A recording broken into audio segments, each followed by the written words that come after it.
I feel like as a new mother, a lot of my interactions with my baby were very linguistically limited.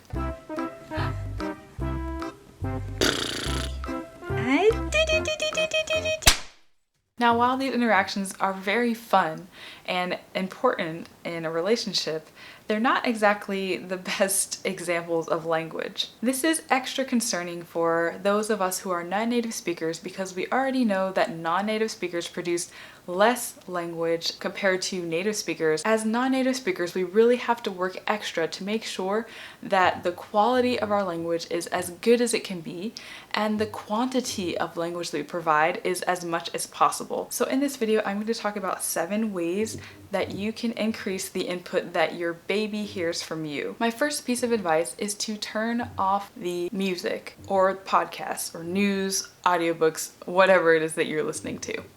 Now, I know what you must be thinking, but Stephanie, I thought babies love music, and they do.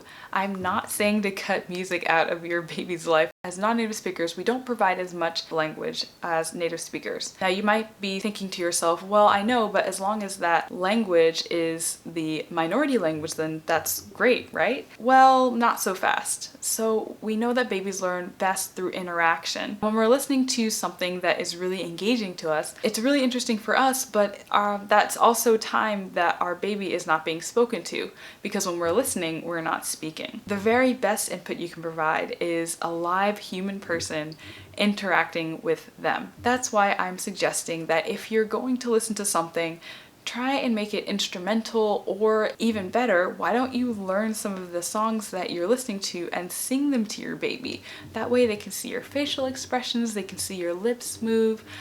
It's just a lot more valuable to babies than just listening to something that's kind of playing in the background. That leads me to my next point, which is to sing. I mentioned this a little bit before, but singing is a lot more valuable than something that you could just listen to on the radio. It makes it a lot more memorable and they can see your facial expressions. I find that singing is one of the greatest ways to provide language input on some of those days where you're just completely brain dead, you are so exhausted, and there are so many when you have a newborn, and you just can't think of anything to say and your brain is just completely turned off. Songs are really, really useful at those times. I also find them really good for filling in some times that you would normally not be saying anything, like diaper changes or driving in the car.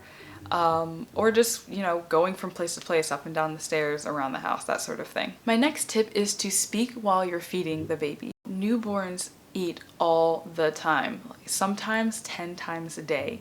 That's a lot of time not to be saying anything, but that is also a lot of time that you could kind of recoup and use towards your advantage to provide minority language input. I understand that when you're super tired, especially when you have a newborn, that all you want is some time to just relax or just catch up on your text messages, and that's all fine. But don't forget that this is a very useful tool that can be used to provide minority language input. If you're saying to yourself, well, that's really great, but I have no idea what to say, well, that's where my next tip comes in. The next tip I have is to narrate your day. New babies don't really provide us with a ton to go off to inspire language input, so we kind of have to make up things to say. Well, one of the best ways you can do that is to narrate your day and to talk about the things that you're doing and you're seeing. Make sure that you're describing the things that are most immediately salient to your child. Now, you can also try and make this rich as well by talking about things that happened yesterday and things that happened today, things that may happen tomorrow, things that could happen, which would allow you to use a conditional tense. My next tip is to read books. There are studies that suggest that books may actually be more valuable for language development than actually hearing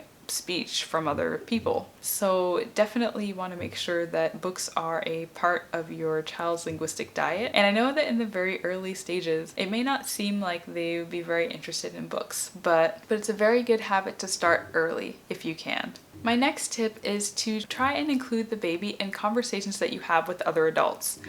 I find that it's really easy just to kind of go throughout our day talking together and not saying anything to the baby. So it's really important to make sure that you're trying to include the baby in your conversations with adults, even if it's just to summarize what your spouse or partner or older child is saying to the baby. They're just so quiet, except for when they have a need. Especially when you have toddler or other kids running around, it's really easy to forget to check in with the baby and to include them in the conversations that you're having. My last tip is to involve the siblings.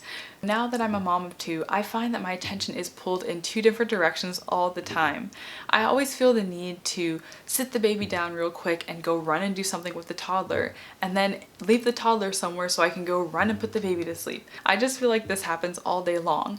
So one thing that I've really been trying to get better at, and that has really helped, I think, is by trying to involve them in each other's activities. For example, I may say to my son, oh, it's time to read a book. Okay, choose a good book. Choose one that your brother might like. Or I might hold up two books to my youngest son and then ask my older one, hey, which one do you think he might like? You think he might like ladybugs or trees? And don't forget also to do this in the other direction. So if I'm with my toddler, I may pretend translate something that my youngest is saying. I think this has really paid off because sometimes I find that my toddler just walks over and tries to read books to the 6-month-old. By keeping it more as a conversation, not only does it provide more input to the older child, but also it ensures that the youngest is getting plenty of input, whether it's direct or from the interaction between me and my toddler. Thanks you guys so much for listening to this video. I'm new to being a mother of two, so if there are any other tips that you can give me that will help me increase the minority language input, please put them down in the comments. I look forward to hearing from you, and I'll see you guys in the next video.